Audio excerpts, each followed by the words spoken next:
बिस्मिल्लाहिर्रहमानिर्रहीम नहमदुहु व नुसल्ली व नुसल्लिम अला रसूलिल करीम अम्मा बाद फ़अऊज़ु बिल्लाहि मिनश शैतानिर रजीम बिस्मिल्लाहिर्रहमानिर्रहीम।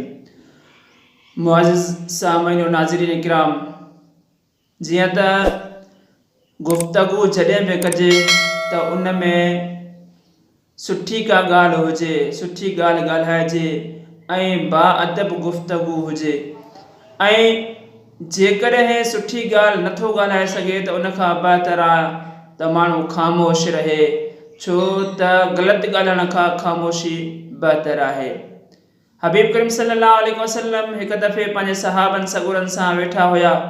पाण फरमायूं त जन्नत में हिकिड़ी अहिड़ी जॻह आहे जिते जंहिंजे ॿाहिरां ॾिसण सां उनजो अंदरि ॾिसण में ईंदो, ऐं जेकॾहिं उनजे अंदरां ॿाहिरि ॾिसबो त हर शइ ॿाहिरों बि ॾिसण में ईंदी।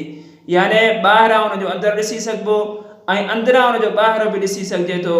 अहिड़े साफ़ शिफ़ाफ़ आहे। अर्ज़ु कयो या रसूलल्लाह सल्लल्लाहु अलैहि वसल्लम, त उहा कंहिंजे लाइ आहे?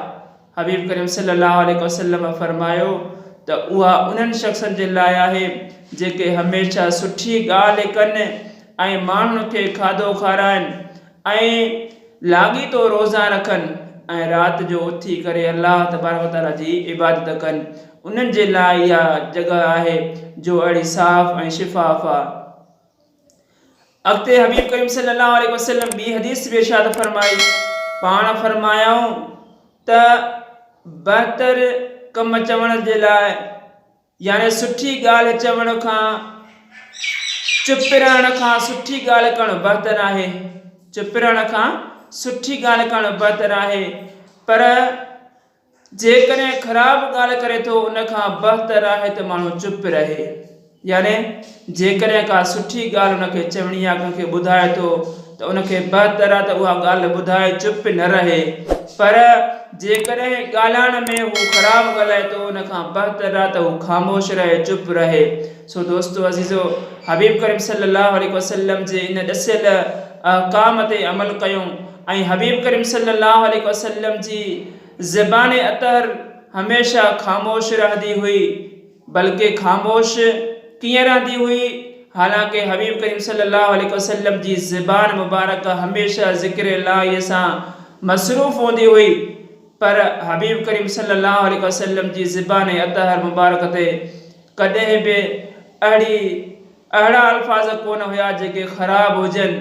ऐं हबीब करीम सल्लल्लाहु अलैहि वसल्लम जी ज़िंदगी मुबारक में पंहिंजी ज़बान मुबारक ते कॾहिं बि गिला ग़ीबत वारा अल्फाज़ कोन आया। सो हबीब करीम सल्लल्लाहु अलैहि वसल्लम जी ज़बान हमेशह जेकॾहिं इस्तेमालु थी त भलाई जे लाइ थी, भलाई ॾसींदे थी ऐं हमेशह असांखे नसीहत कंदे थी। सो दोस्तो अज़ीज़ो, हबीब करीम सल्लल्लाहु अलैहि वसल्लम जे इन ई अमल ते अमल कयूं ऐं हमेशह जेका बि ॻाल्हि ॻाल्हायूं उहा सुठी हुजे, कंहिंजी ग़ीबत न हुजे ऐं भलाई वारी ॻाल्हि हुजे। अल्लाह तबारक व तआला असांजे मथां राज़ी थींदो ऐं हबीब करीम सल्लल्लाहु अलैहि वसल्लम जी इन सुन्नत ते जेकॾहिं अमल कंदासीं त हबीब करीम सल्लल्लाहु अलैहि वसल्लम जी असांजे मथां राज़ी थी वेंदा। अल्लाह तबारक व तआला असांखे अमल करण जी तौफ़ीक़ अता फ़रमाए। वमा अलैना इल्लल बलाग।